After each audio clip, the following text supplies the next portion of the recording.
Fit-tieni kwart ta' din is-sena żdiet id-dħul għall-Gvern partikolarment mit-taxxa ta' dħul fl-isfond ta' ħafna iktar nies jaħdmu b'rata ferm baxxa ta' qatt. Statistika tal-Uffiċċju Nazzjonali tal-Istatistika l-NSO uriet li dħul ammont tal kważi €1,400,000 li jfisser li bejn April u Ġunju li għadda id-dħul żdied €190,300,000 meta wieħed qabel mal-istess perjodu is-sena l-oħra. Parti mid-dħul tal-Gvern żdied ukoll minn dħul fuq proprjetà. Bejn April u Ġunju li għadda wkoll żdiedet in-nefqa b'41,100,000 meta tqabbel mal-istess perjodu tas-sena l-oħra.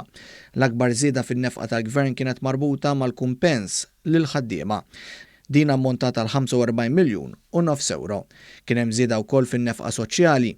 Statistika separata tal-NSO uriet li d-dejn laħħaq 53.4% tal-prodott domestiku gross.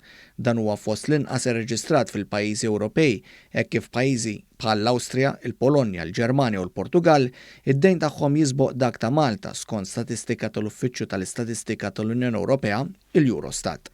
L-NSO nota wkoll ir-riżultati fiskali tal-Gvern huma riżultat tal-għajnuna kbira li tal-Gvern brabta mal-pandemija. L-għajnuna lin-negozji li tinkludi l-Covid Wage Supplement ammontata għal kważi €400,000,000 matul l-2020. Dan apparti miżuri oħra li ħallew l-andament ekonomiku għaddej f'pandemija bħal vouchers tal-€100. Hawnhekk il-Gvern stimola l-ekonomija b'investiment ta' €43,000,000. L-NSO semma wkoll in-nefqa fis-settur tas-saħħa l-iktar apparat mediku u mediċini fejn hawn l-ispiża laħqet il-€125,000,000. Kien hemm ukoll nefqa oħra ta' €10,000,000 fis-settur edukattiv ħalli dan adatta r-realtajiet li ġabet il-pandemija u anke €15,000,000 f'nefqa soċjali relatata mal-COVID-19.